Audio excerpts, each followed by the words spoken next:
Good evening. Good evening. How about that? You hear me all right? Kind of, sort of, a little bit. Louder? Whisper right into it. Okay. We're going to continue this chapter. Trying to remember the last time I taught it, I felt like I got to the end and everyone would pretty much be in agreement. It's not nearly as controversial as the one on forgiveness. But I actually had some disagreement on this chapter too, which came from a surprising place. I'll tell you my story when we get there. But let's start. Mike, could I pick on you to say a prayer for us?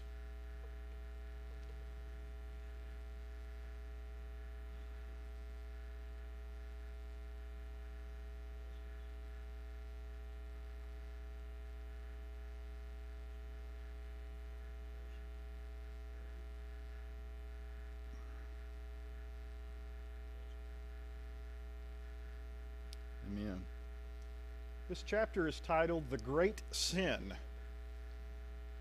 If you've read ahead, you're cheating and you're not allowed to answer. But if you haven't read ahead, what might you guess is the great sin? What is, in Lewis's estimation, the greatest, worstest sin a person can commit according to Christian thought? We're guessing.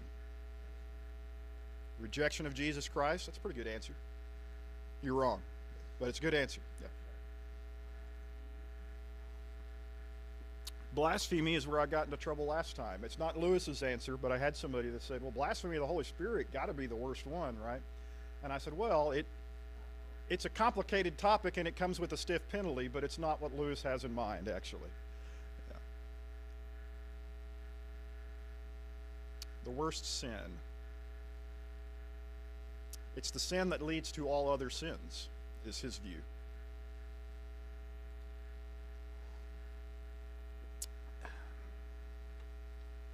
You heard me ranting on it this afternoon. You cheated. You got the pre-sermon. Yes, the answer is pride. Pride is that part of Christian morals where they differ most sharply from all other morals.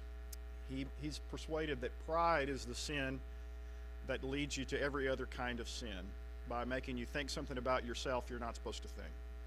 And it makes you think that you can blaspheme or disbelieve or be greedy or be, right, it allows you to do all the other things. So there might be sins with tougher penalties in the Bible and are maybe more noticeable, but as far as what is the farthest reaching sin, the greatest and deepest, he says it's pride.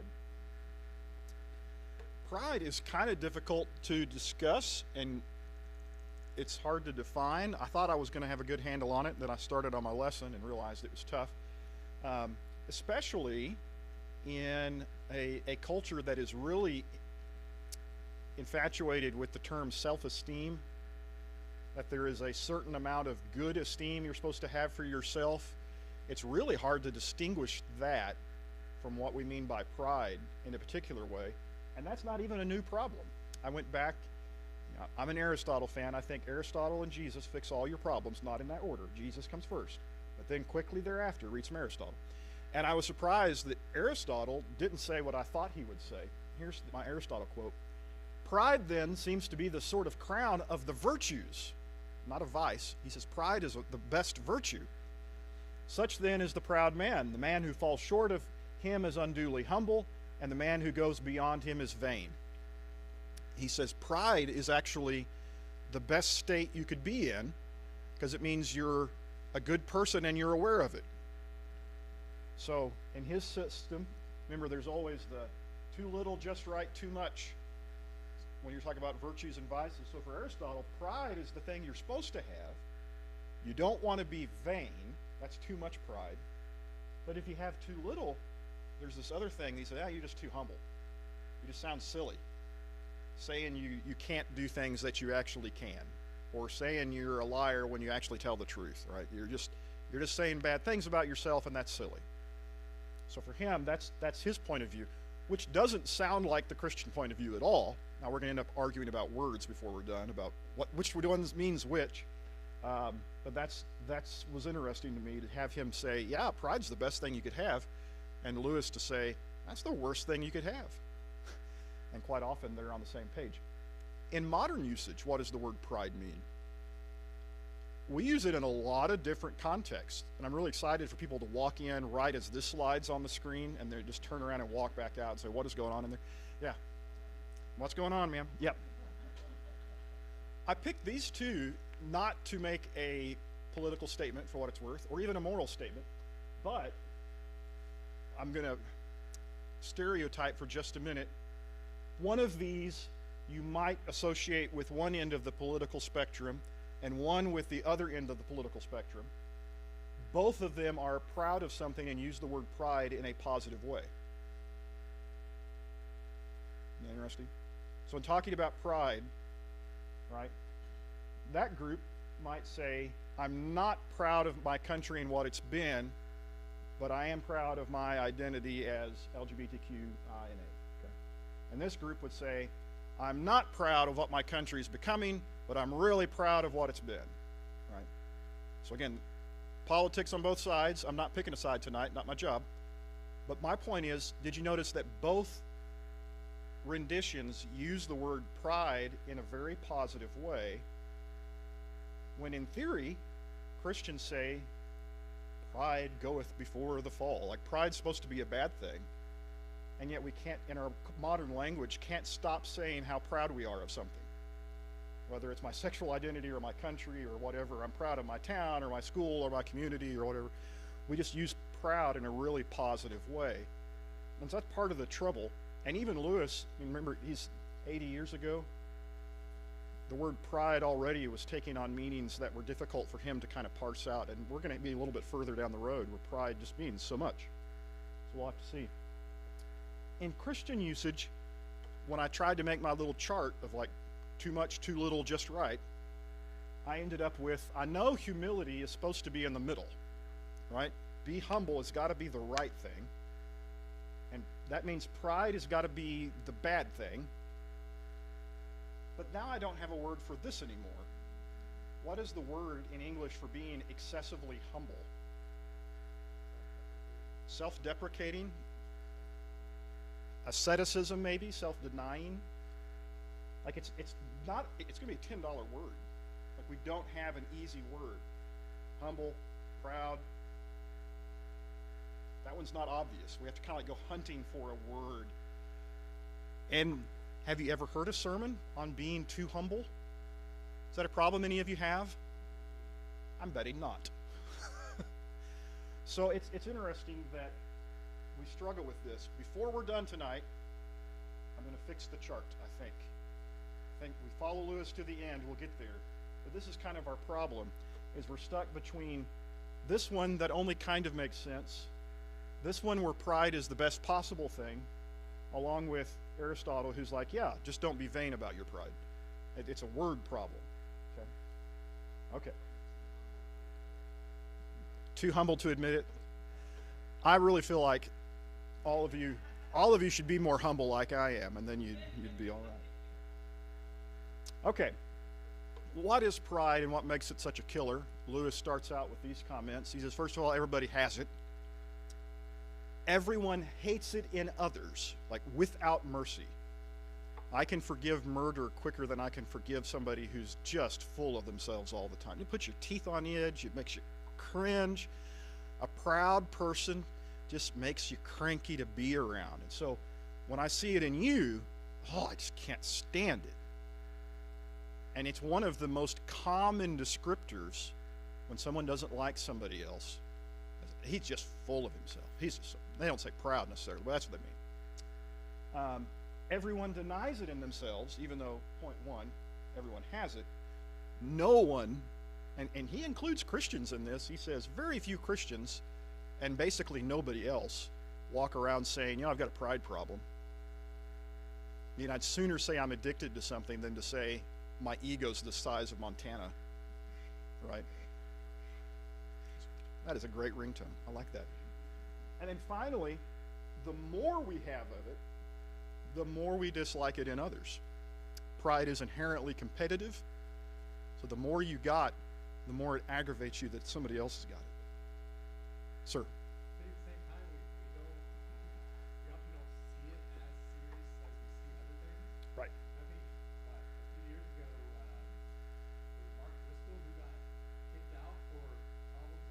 problems of pride. Well, it's the first thing everyone asks. What did he What really do? did he really do? Yeah. That's big enough. Yeah. Yeah, because it doesn't have the obvious ramifications of like sexual immorality, murder, violence, right? It doesn't have the obvious ramifications. It's easy to put it down in on the small, medium, and large scale of French fries. It's got to be one of the small fries. But Lewis says, no, it's the biggest of all because it feeds all the obvious stuff. Driscoll's a good example on several levels. He says, according to Christian teachers, the essential vice, the most evil, is pride. Unchastity, anger, greed, drunkenness, all that, mere flea bites in comparison. Right? They're just a nuisance that's a result of their main attraction. And then he explains, it was through pride that the devil became the devil. Pride leads to every other vice. It is the complete anti-God state of mind. Fascinating. Now I have to pause and take a sip of coffee while I think about how to say this next part. What does he mean? Pride is how the devil became the devil.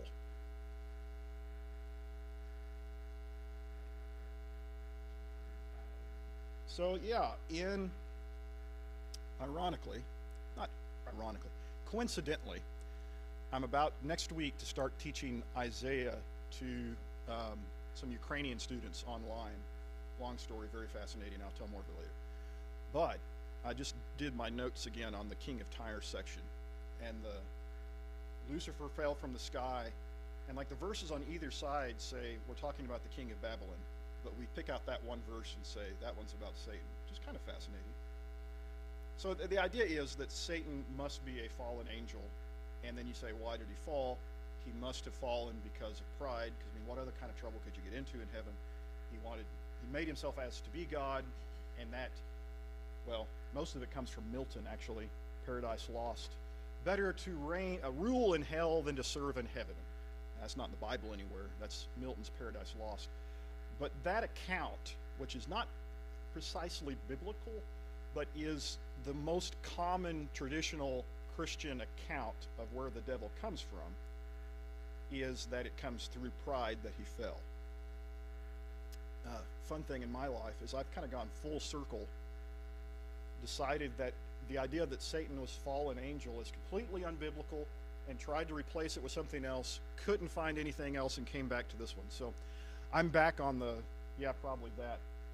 But I also admit it has nothing to do with anything in the Bible. It's just I haven't got a better story. It's either that, or there's like one of those horn toads that went through some ooze in a sewer and mutated into, I don't know. There's not a lot of options for where Satan come from if he's not a fallen angel. So, but Lewis, doing mere Christianity, doesn't feel like he has to explain it. He can just say, hey, most Christians kind of believe this, that Satan was all right until he got full of himself, competed in his mind with God, and decided it was better to be a ruler in hell than a servant of God in heaven. That it was pride that made the devil the devil. That's what he's trying to reference there. And again, I more or less buy that. Even though I can't think of a lot in the Bible that says that. There's one line in Matthew 24. Nope, not going there tonight. Not going to do it. Move on. What does the Bible say about pride? Actually, quite a lot.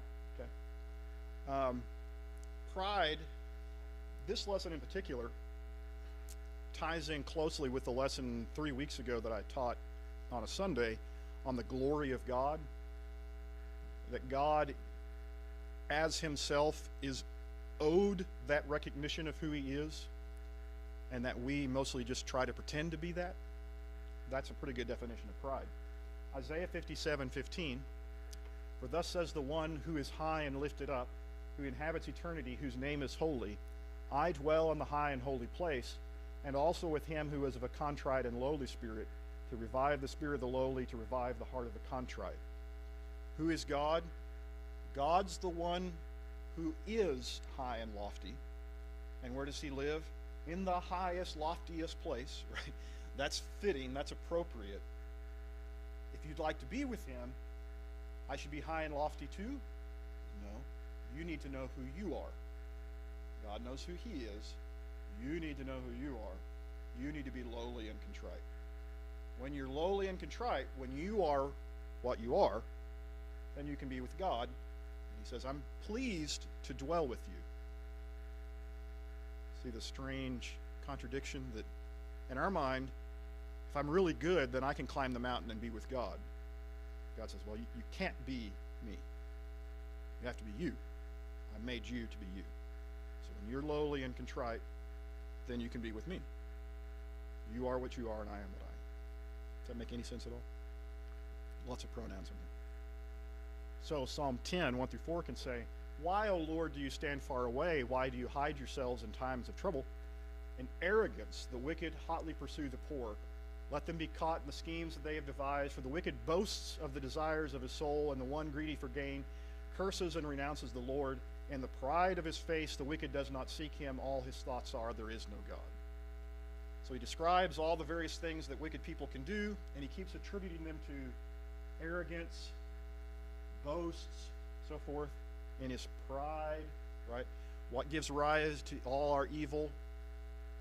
It's this idea that I don't need God. In fact, I'm not even sure he's there. I just need me. So I'm not seeing God for who he is, so I can be him instead. And all the evil comes out of that point of view. By comparison, consider Jesus, who was and is the high and lofty one who inhabits the high and lofty place. What's the Bible say of him?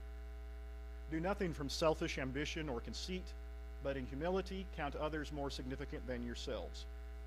That each of you look not only to his own interest, but also to the interest of others. Have this mind among yourselves, which is yours in Christ Jesus, who, though he was in the form of God, high and lofty one who inhabits the heavens, did not count equality with God a thing to be grasped, but emptied himself by taking the form of a servant, being born in the likeness of men, and being found in human form, he humbled himself by becoming obedient to the point of death, even death on a cross.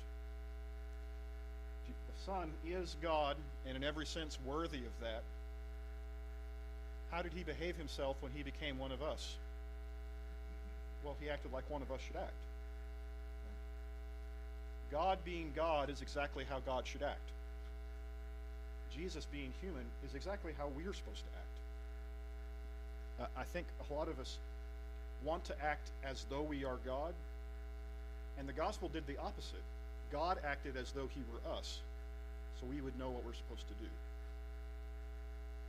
So Ben's definitions, and I even threw in a typo so that you would know that I didn't suffer from pride, because I had this slide all done and then 2 seconds ago found it and I was like, well, I can't fix it now, so I fixed it. Pride is how a human acts when he thinks he is God. Humility is how God acts when he is human. And Jesus is the perfect definition of humility. When God became one of us, he was defined by humility. We do the reverse. We're not God, but we sure try to act like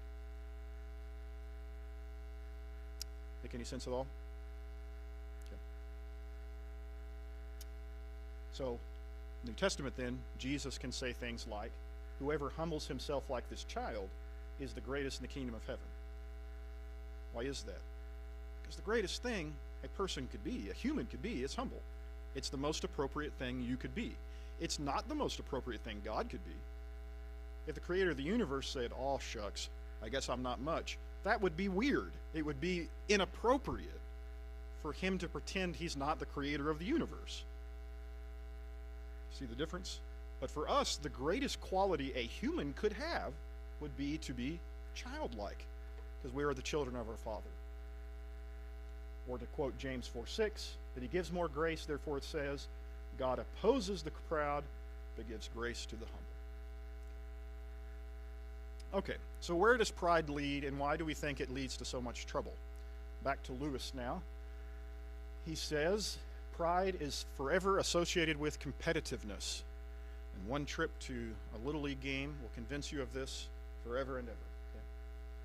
I didn't have to look hard for a picture on the internet. Every person's pride is in competition with everybody else's.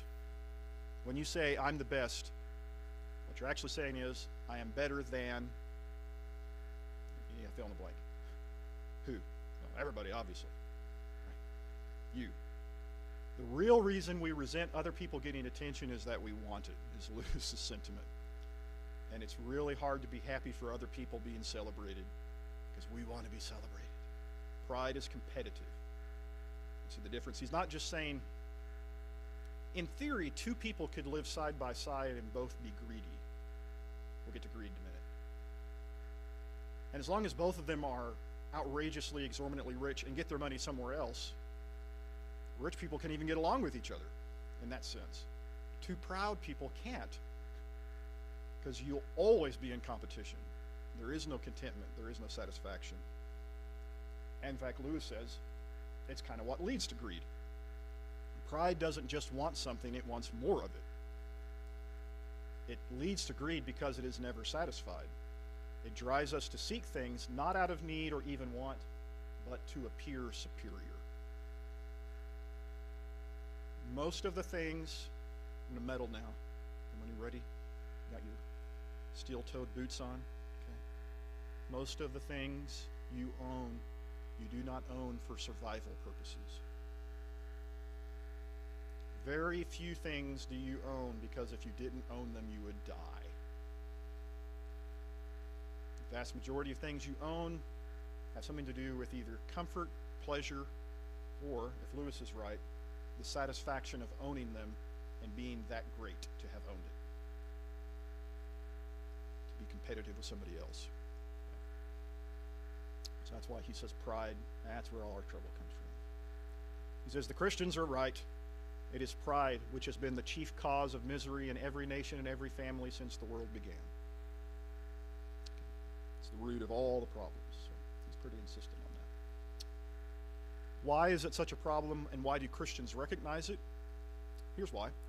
In God, you come up against something which is in every respect immeasurably superior to yourself. As long as you are proud, you cannot know God. That's why Christians rank pride higher, because we, in theory, should notice it more. See, if you don't believe in God, and we're just comparing ourselves to other people, maybe pride is one of the things you shouldn't do, bad manners. But if the first premise of your faith and religion is there is a being greater than me, then the first sin of your religion has to be denying that and pretending it's me. Like if you want to know God at all, you have to get smaller because he's larger. The first principle of Christian faith is coming to know God, and Lewis says you can't do that with pride. So Christians keep pointing to it and say, that's got to go, that's got to go. For pride is spiritual cancer. It eats up the very possibility of love or contentment or even common sense. You can't love anybody. What is love? 1 Corinthians 13 says love does not boast. Love is esteeming somebody else more valuable than yourself and putting their interest above yourself. If you're proud, by definition, you cannot love. If you're proud, you can't be content because there might be somebody out there who has more stuff than you, and you're not content until you're better than everybody else. Newsflash, there's always somebody who's got more or is more or does more than you. And even common sense, pride will make a very clever person do very stupid things in order to make themselves feel superior. That in every other context they know the right answer until they're in the equation. So it undermines every other value we have. He wants to talk about 4 misconceptions we have about pride and humility. It's pretty good. 1, he says pleasure at being praised is not pride. Now this finally we get now to what do you mean by pride, and he's going to start chipping away at it a little bit. He says if you did something right and somebody says good job, that's supposed to feel good. How do I know that? Because God does that to us.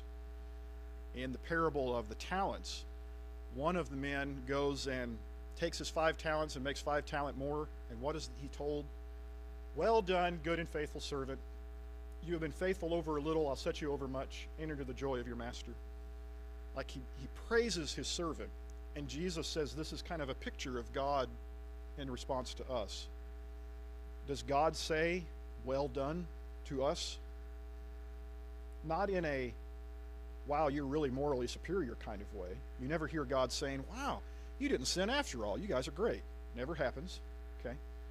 But when his servants act like servants, he does say, well done. Good job. That's what you're supposed to do. And that's supposed to make you feel good. When we talk about daddy issues or mommy issues, a lot of that stems from what? Whether or not your parents made you to feel the appreciation of being their kid.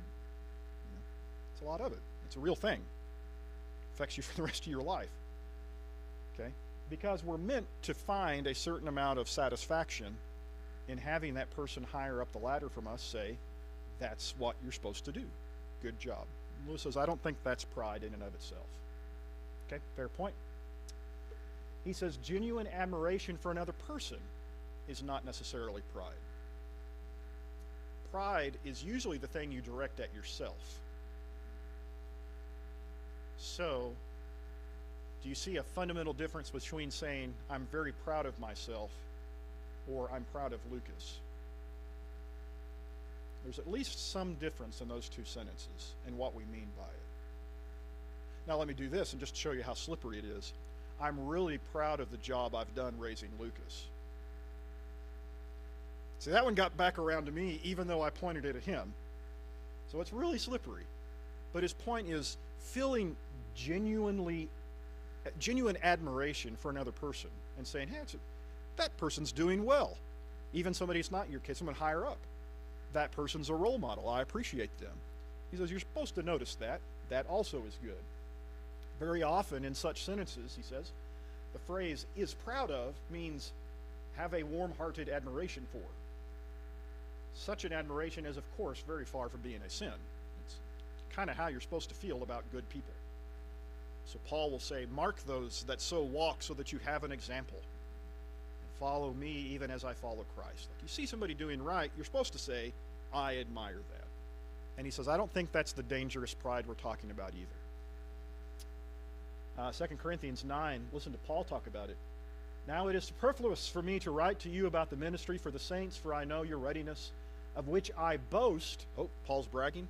I boast about you to the people of Macedonia, saying that Achaia has been ready since last year, and your zeal has stirred up most of them. But I am sending the brothers so that our boasting about you may not prove empty in this matter. You may be ready, as I said you would be. So he's been taking collection, and he goes to a church, and they're not ready to give. He says, boy, Corinthians are ready. They've been ready since last year. And he brags on them to the other church. And then he says, I'll live up to it, which is a great bit of ministering. But anyway, the idea that what kind of boasting is this? It's not, wow, I'm such a great apostle that you turned out to be good Christians. He says, no, I genuinely appreciate your generosity. And so I point you out to people and say, you should notice this fellow, this church. Okay. 2 Thessalonians, Paul actually does this a lot. We ought always to give thanks to God for you, brothers, as is right, because your faith is growing abundantly, and the love of every one of you for another is increasing. Therefore, we ourselves boast about you in the churches of God for your steadfastness and faith and all your persecutions and the afflictions that you're enduring. So I guess my point, and Lewis, is there does seem to be a difference between saying, me saying Eric's a great guy, and Eric saying, I sure am. We can recognize intuitively, one of those is a bad thing, one of those is probably good. Let's do the difference. So I think it's slippery, I'll give you that. One can lead to the other. You can fall in love with people telling you how great you are. Okay. But there does seem to be at least some difference. I think that's good to know. Number 3 caught my attention. God doesn't want to rid us of pride for his own sake, but ours. And I put a question mark on that slide because I just preached on a topic related to that, and I had questions. It was another one of those paragraphs, Sky, where I started off disagreeing with Lewis and then read to the end and said, well, okay, maybe I agree. It was a little tricky. What I think Lewis is trying to say is this isn't God being a tyrant who is threatened by your independence, and he's got to keep his thumb on you, or you might overthrow him. That's, if anything, that's to get back to that Satan story. Like that's the idea of he's just a tyrant, he's keeping me down so I don't become all I could be. That is, It's actually God in his proper place and you in your proper place that he's looking for. He says, we must not think pride is something God forbids because he is offended at it, or that humility is something he demands as due to his own dignity, as if God himself was proud. He is not in the least worried about his dignity. Those sentences troubled me. I think I know what he's trying to say, but let me compare it to Isaiah, of course, because I'm studying Isaiah right now. For my own sake I do it, for how should my name be profaned? My glory I will not give to another. Kind of sounds like he's doing it for his own sake. I mean, there is some sense in which God is saying, not that he needs our recognition, but that it is fitting for him to be God and us to be us. And it is unfitting, in this context, for an idol to be treated like God. Now, is he worried that the idol is going to accidentally become God and overthrow him out of the heavens? No. Is he worried? Is he offended? I think in the sense of, that's absurd.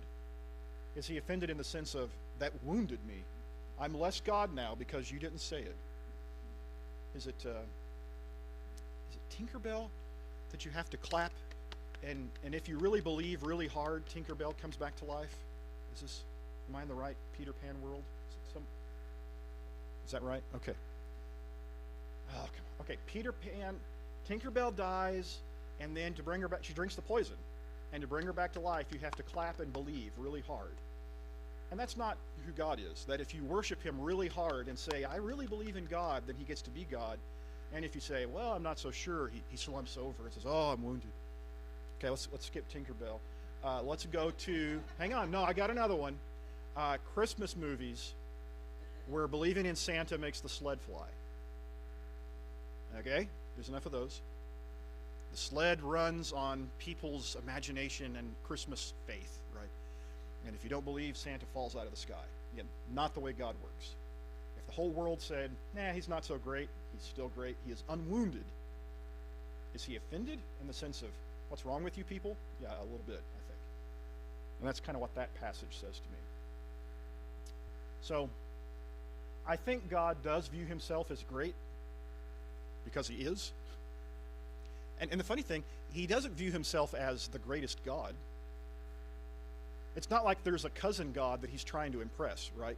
He and he alone is God. There's no competition. His competition is a fictional person named Zeus that we made up one day. He's not really worried about that. If you came up to me and, this is a terrible analogy, but I'm just sticking with it, okay? You came up to me and said, Ben, you're not the greatest preacher at our church. I said, really? No, this guy I drew on this piece of paper while you were preaching, this is the greatest preacher. And you show me a stick figure.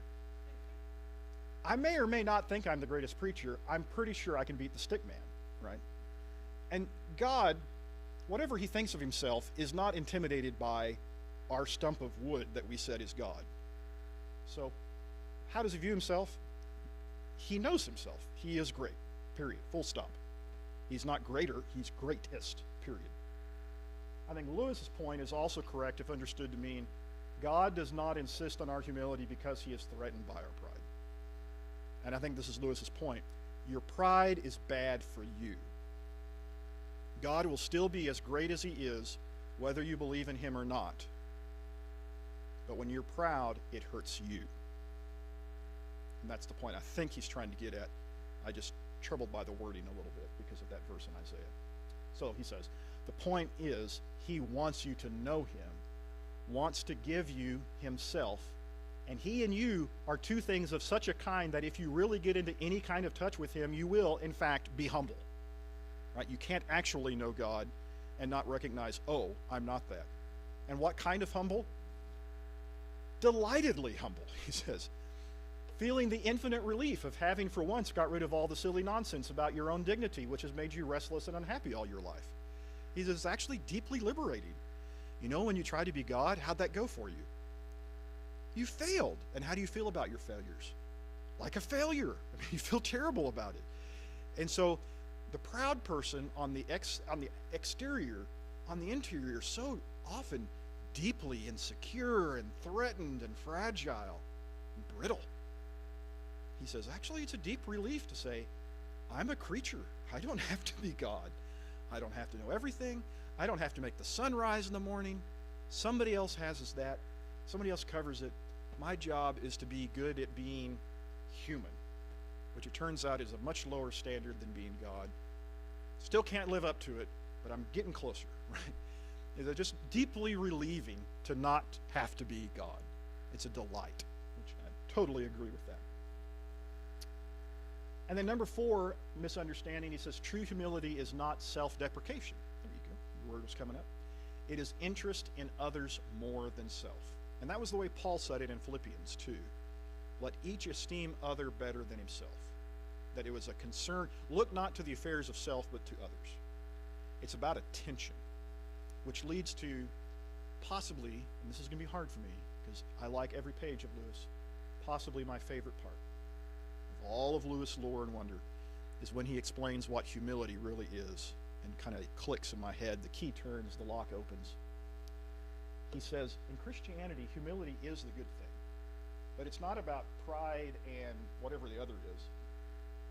He says, thinking you're great is a problem, thinking you're trash is the problem. What is humility?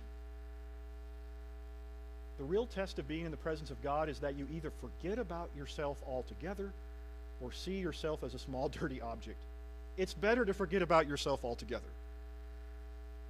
He says, we have trouble. Like, do I think too much or do I think too little?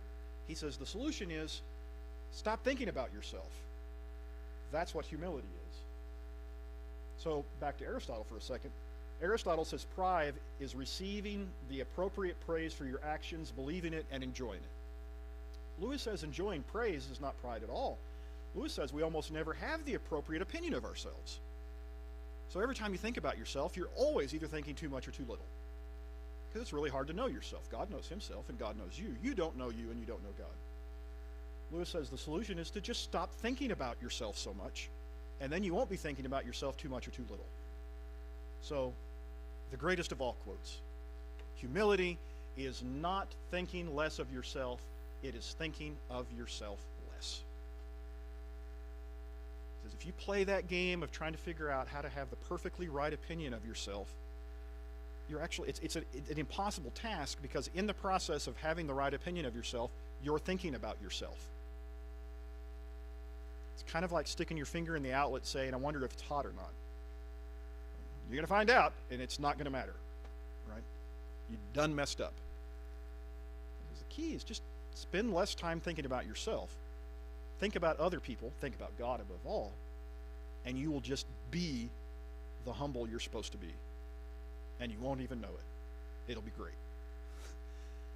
Humble is something you can't know that you are, because a humble person didn't notice themselves being humble. Huh? Unless you're Moses. Oh, he's meek, totally different.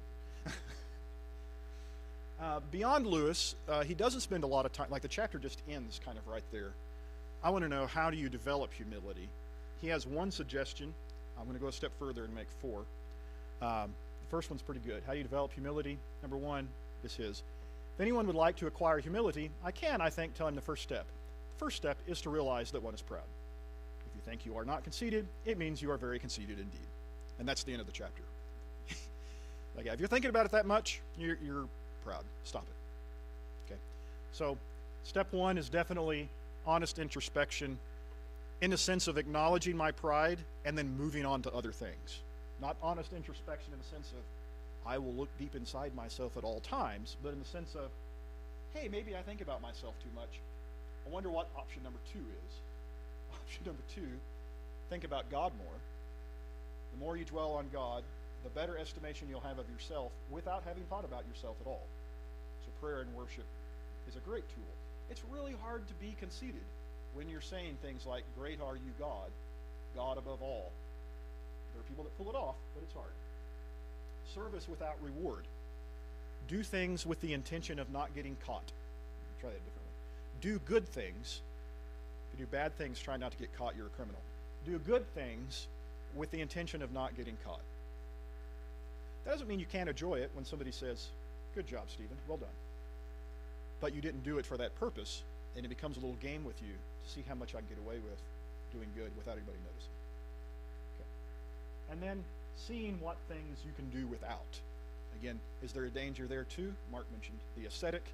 Like you can become so self-denying that it's dangerous. Absolutely. And it becomes a kind of pride. I can go this long without eating, or I can do without, it can be proud. Okay. But one way to stop competing is to just stop playing the game. If you say, don't need a bigger house, don't need a bigger car, I don't need more stuff. I lost. In the game of competition with the Joneses, I wave the white flag, and I'm just going to be the loser in that. It's a great way to just move on. So those would be my steps if you're looking for concrete things to do that I think help. Okay, all done. Discussion questions, here are mine, and then as always, you can distract me with yours. Number one, did Lewis convince you that pride is the great sin? Why or why not? Anybody want to come back and say, no, it's setting the thermostat wrong, or whatever it is. Number two, can pride ever be a good word? Are we just talking in circles here because we use pride, because we use pride to mean different things? So in your everyday speech now, you've heard my lesson on pride. Are you going to stop saying the word pride in a good way? Are you going to say, well, let's take one out. I'll leave off the pride flag for a minute because that's probably too controversial for tonight. How about proud to be an American? Like, how does that sit with you after this lesson? Does it make you queasy or like, well, yeah, of course I am? Or I heard this, I had a guy, not complaining about him, but I'll leave off his name. He would lead prayers, and he would quite often say in his prayer, God, help us to hold our heads high and be proud to be Christians. And I always thought it was a funny expression. Like, I knew what he wanted to say, don't be ashamed of your faith. But what he said was, help us to hold our head high and be proud as a Christian. And maybe we're just talking in circles. Maybe he meant what I meant, and the word pride gives me the heebie-jeebies. So anyway, you can tell me what you feel about the word pride. Can you have an unhealthy excess of humility? What would that be called? Self-effacing or self-deprecating or something? Wait. If anybody's got a great word for that, I'm still looking for one. Is it ever dangerous to be proud of someone else? Could that be dangerous? Maybe. And then finally, if you really want to throw down a fun conversation, is God proud? God actually believes he is, in fact, the greatest being in the universe. Is God proud?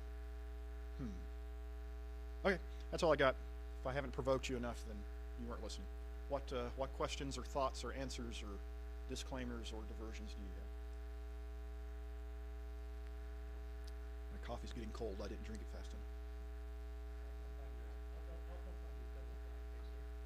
Yeah, the prides, yes.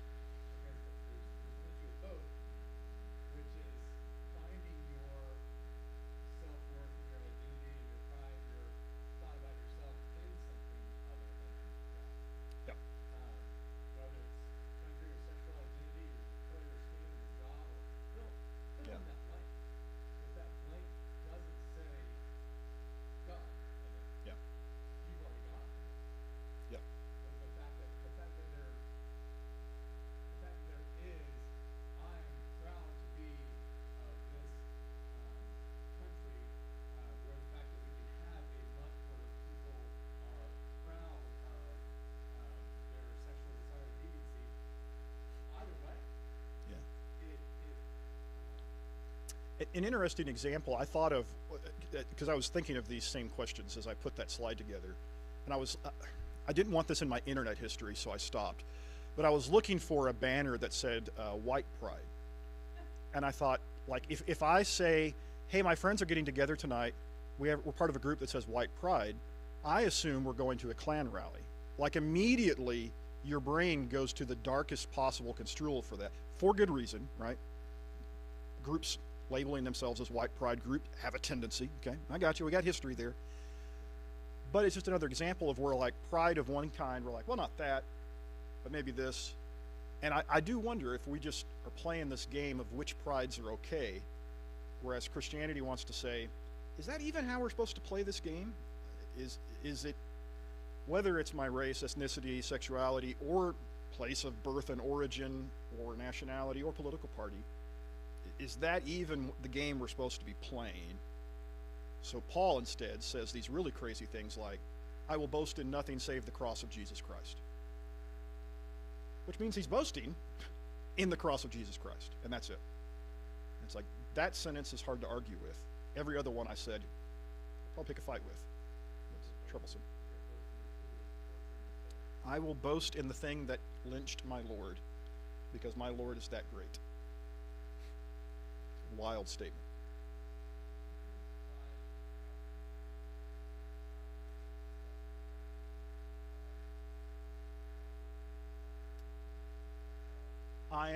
When I use pride with a capital P, I am indicating that I inadvertently hit the shift key. Yes, I'm not that clever, Mark. But let's assume I am. Go ahead.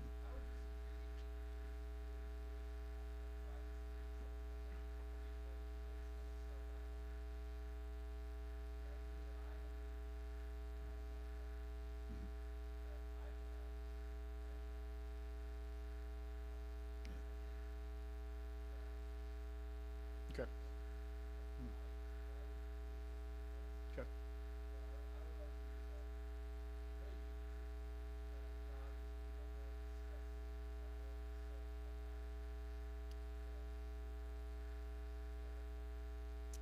And fair point, if you were just counting verses in the Old Testament, how many of them reference idolatry and how many of them reference pride?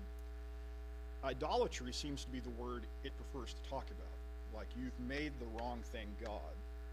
And then it's just a question of, is idolatry a form of pride, or is pride a form of idolatry?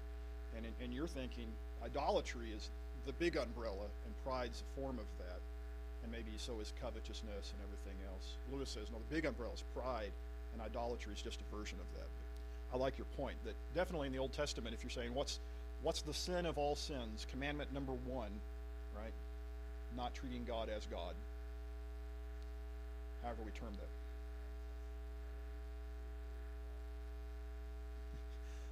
Yeah. Yeah. What would excessive humility even look like?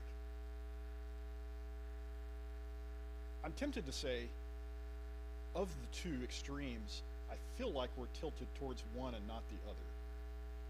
But I assume if there's an excess of pride, there must be a deficiency of the other. I always wonder if it's a scale or if it's a circle.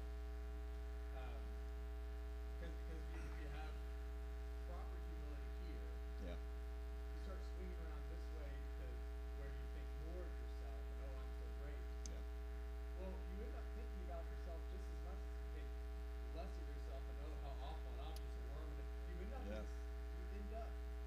that bottom. To Lewis's point, both of them are examples of thinking of yourself a whole lot, just positively or negatively. Yeah. There was one of those psychology studies, Mark, that we're so fond of picking on. It was been 20, 25 years now, but they were looking at self-esteem and trying to find the segment of the population with the highest self-esteem. It was a small study. It may or may not mean anything. Inmates scored highest, which bothered people because they said inmates have low self-esteem. We know that, like they're very insecure people. But on the same example, like depending on how you phrase the question, rules don't apply to me, I can do what I want, everybody's out to get me. Like it was still thinking about themselves a whole lot. And now we're just asking, are you thinking about yourself positively or negatively? They thought about themselves a lot. And it really threw a wrench in all the self-esteem discussions for a long time, because they were like, we were not expecting that result.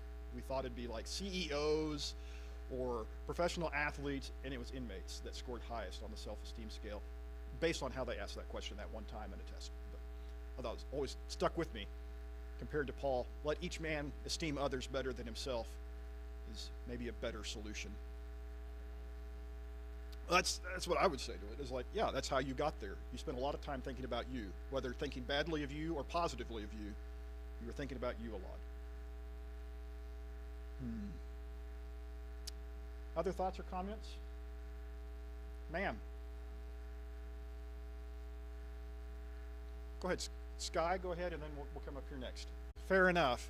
Yeah, it ain't bragging if it's true. Like, call it pride or don't. It's not a problem for God because he's right. But it is impossible for God to have too high an opinion of himself.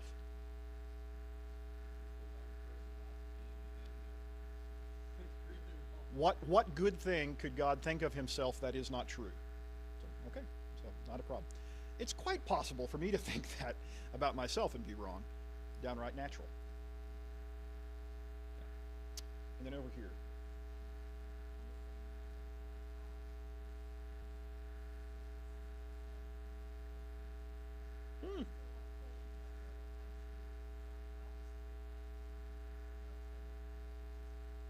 Yeah.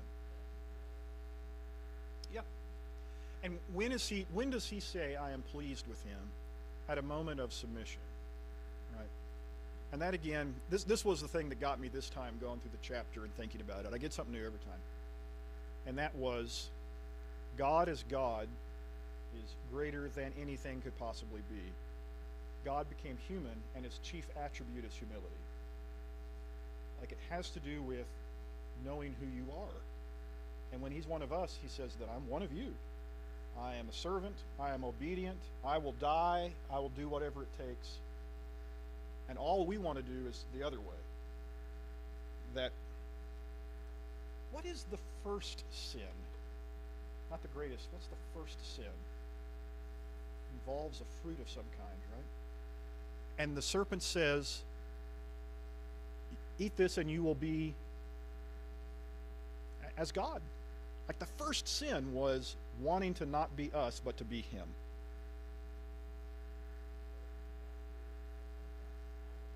Yeah.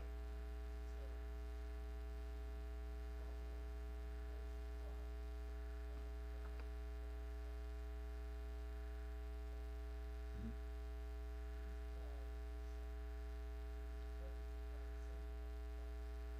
Yeah. Yeah. There's no good idol worship. Yeah. Yeah. Yeah.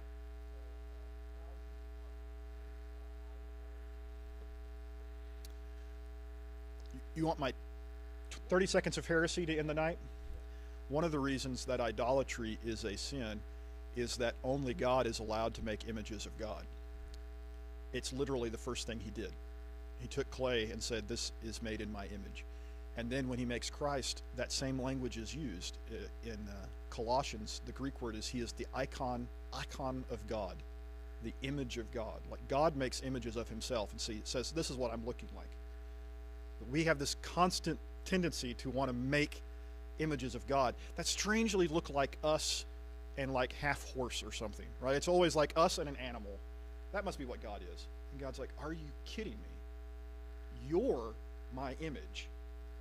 You're not me. But that's what I would be like, is something like that. And so he sends us Christ, and he says, there, look at that one. So of course we killed him. Is it ever dangerous to be proud of someone else? So to the point, God says, this is my son, I'm well pleased. I'm going to say it's not always dangerous to be proud of someone else, if being proud of someone else is a vehicle to be proud of yourself.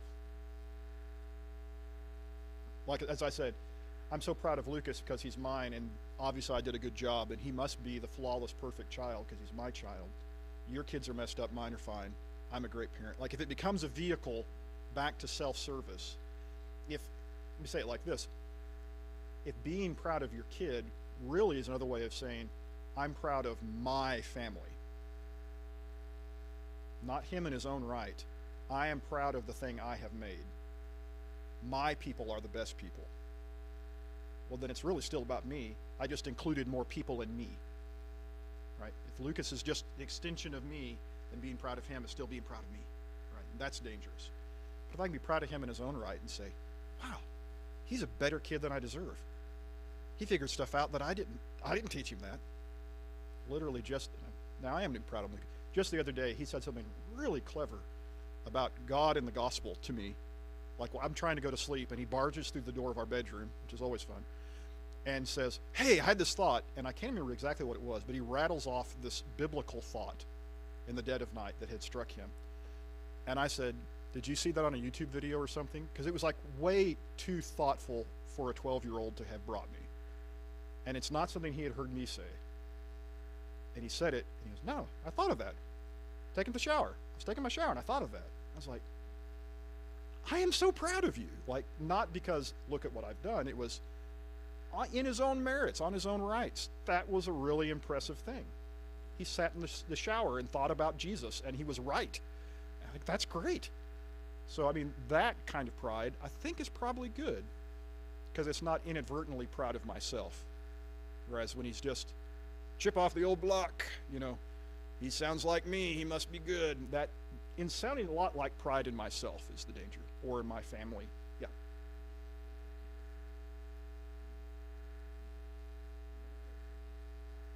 Mm-hmm.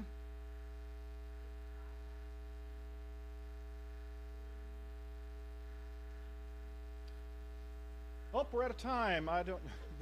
That is a really good question that I did not go down. That is a really good question that I did not go down that rabbit hole, actually, to think about pride words. Yeah.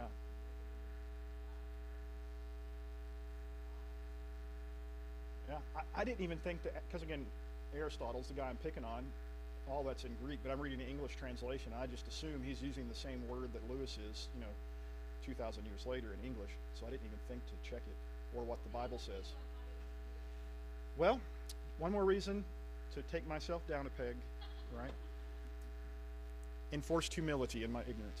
Thanks, guys. The end.